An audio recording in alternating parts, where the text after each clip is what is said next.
안녕하세요. 저는 종양혈액내과 안미선입니다. 저는 항암 치료를 하고 있는 의사이고 유방암 환자를 주로 진료하고 있습니다. 안녕하세요, 교수님. 오늘 아주굿닥터에서는 최근 들어 유방암이 급증하고 있는데 유방암의 치료법 중 하나인 유방암 항암 치료에 대해 이야기해보려 해요. 유방암 항암 치료를 본격적으로 이야기하기 전에 항암 치료는 무엇인가요? 보통은 항암 치료라 함은 우리가 항암제라고 흔히 말하고 있는 약물 치료를 얘기하고 있고요. 항암 치료에는 국소 치료도 있고 이제 전신 치료도 있게 되는데요. 이제 암의 제거를 목적으로 하는 수술하고 방사선 치료가 국소 치료에 해당하겠고, 항암제를 이용해서 전신에 있는 암세포를 제거하고 조절하는 것이 항암 치료라고 합니다.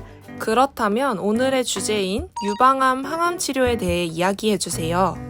유방암에 있어서도 이제 항암 치료라고 함은 유방암 세포를 줄이고 이제 없애는 데 목적이 있고, 눈에 보이지 않는다 하더라도 혈액을 통해서 약물을 전달을 통해서 이제 암세포를 제거하는 것이 되겠습니다.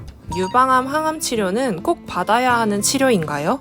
항암 치료는 상황에 따라서 좀 달라질 수가 있습니다. 수술을 할 수 없는 경우에는 항암 치료가 이제 주요 치료가 되겠고요. 수술을 하실 수 있는 경우, 조기암이라던가 이런 경우에는 수술이 이제 주 치료가 되고 거기에 이어서 보조적으로 이제 항암 치료를 할 수 있겠습니다. 그리고 유방암은 다 같은 암이 아니라 생물학적 특성에 따라서 항암 치료의 필요 여부가 결정이 되겠습니다. 또 한 가지 고려사항은 환자 본인의 상태에 따라서도 항암 치료의 여부가 결정이 될 수가 있습니다. 예를 들어 너무 고령이시거나 아니면 환자분이 다른 질병을 많이 가지고 계실 경우, 간기능, 신기능 손상이 있는 경우에는 항암 치료에 부적합할 수 있습니다. 유방암은 하나의 질환이 아니라 각각 다른 특성을 가진 집합체라고 볼 수 있고, 환자 개개인의 특성을 생각해서 항암 치료를 해야 한다고 말씀드릴 수 있겠습니다. 다 같은 유방암이 아니라고 하셨는데 유방암에도 종류가 있나요? 네, 맞습니다. 유방암에는 각각 종류가 있는데 크게 세 가지로 나눠볼 수 있겠습니다. 어떤 수용체를 발현하느냐에 따른 것인데요. 중요한 거는 이제 호르몬 수용체가 있느냐 없느냐, 헐투라는 단백질 수용체가 있느냐 없느냐의 여부입니다. 조금 더 자세히 설명을 드리면, 첫째, 호르몬 수용체 양성, 헐투 음성 유방암이 있습니다. 약 유방암의 70%를 차지하고 있고 조금 더 나이가 많으신 분들에게서 많이 나타나는 암의 유형입니다. 그리고 일반적으로는 조금 더 순한 이제 성질을 띈다고는 하고 있습니다. 하지만 암의 크기가 크다든지 림프절 전이가 있는 경우, 재발 위험률이 높은 경우에는 세포독성 항암제와 함께 쓰게 되겠습니다. 두 번째로 헐투 양성 유방암이 있습니다. 약 20%를 차지하는 암이고 생물학적 특성이 좀 공격적이고 이제 예후가 나쁜 것으로 알려져 있는데, 최근에는 이 헐투에 대한 표적 치료제가 많아짐으로 인해서 예후가 많이 좋아졌습니다. 하지만 부족할 수 있기 때문에 대부분은 세포독성 항암제와 함께 사용을 하게 됩니다. 세 번째, 호르몬 수용체도 없고 헐투 수용체도 없는 3중 음성 유방암이 있습니다. 이것은 10에서 15% 정도를 차지하고 있고, 젊은 유방암이 많은 우리나라에서는 서양에 비해서는 비교적 많은 비율을 차지하는 암이 되겠습니다. 3중 음성 유방암의 경우에는 세포독성 항암제가 주 치료가 되겠습니다. 최근에는 재발 위험률이 높은 암에서 선행 항암 치료에서나 전이성 3중 음성 유방암일 경우에는 면역 항암제도 함께 사용을 하고 있습니다. 이렇게 유방암을 세 가지로 분류하는 이유는 이것이 치료를 결정하는 핵심 정보이기 때문입니다.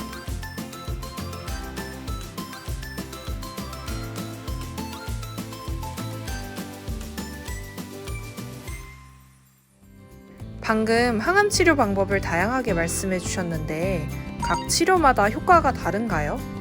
네, 맞습니다. 첫째로는 호르몬 치료가 있습니다. 그 호르몬 수용체에 작용을 하여서 암의 성장을 억제하게 됩니다. 두 번째는 세포독성 항암제가 되겠습니다. 보통 말하는 이제 항암제가 이 세포독성 항암제를 얘기를 하는데요.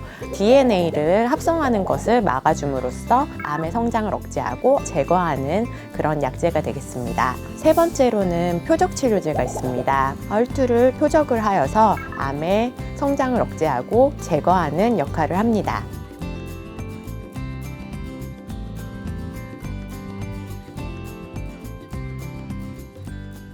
그렇다면 유방암 항암 치료는 수술 전후 중 언제 하는 건가요? 수술 전에도 할 수 있고 후에도 할 수 있습니다.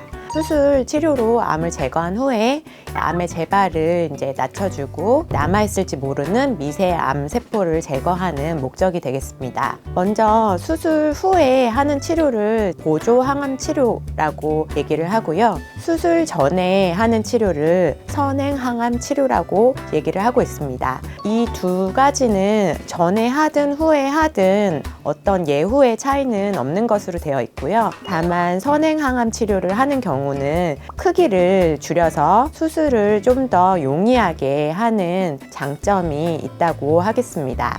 보통은 호르몬 수용체 양성, 혈투 음성의 경우에는 수술을 먼저 하고 수술 후에 재발 위험도에 따라서 보조 항암 치료를 하는 경우가 많이 있고, 혈투 양성 또는 3중 음성 유방암일 경우에는 예후가 좀 더 나쁘고 빨리 자라는 것으로 되어 있기 때문에 선행 항암 치료를 하는 경우가 더 많다고 하겠습니다.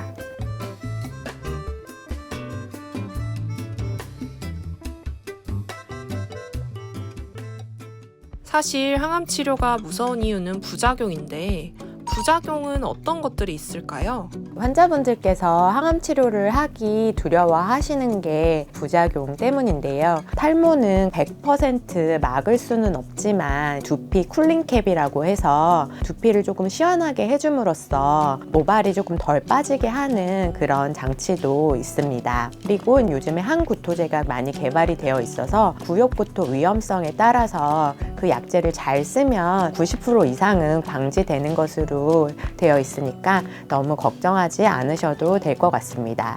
또한 말초 신경병증이라 해서 손발 저림이라든가 입안이 껄끄럽다던가 이런 것들이 있는데요.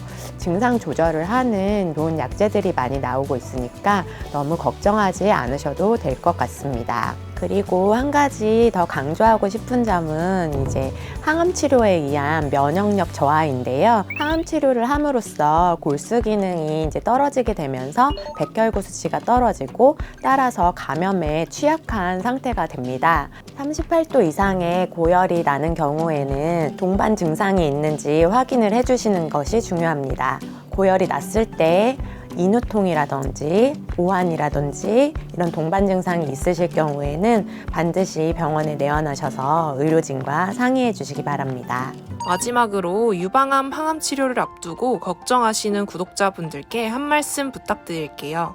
항암 치료를 한다고 하면 두려움이 없을 수가 없는데요. 유방암의 항암 치료는 무조건 시행되는 치료가 아닙니다. 다 개개인의 이제 상황 그리고 암의 특징을 고려해서 이제 항암 치료를 정하는 것이니까 먼저 두려움을 갖고 도망치시지 마시고 꼭 의료진과 상의해 주시고요. 그리고 또 한 가지는 이제 항상 제가 진료를 보면서 안타까운 게 있는데 병을 키워서 오시는 경우가 있어요. 그래서 국가 정기 검진 꼭 하셔서 조기에 발견하시고 조기에 치료하셔서 꼭 모두 완치하시고 건강하시길 바라겠습니다. 여러분 모두 건강하세요.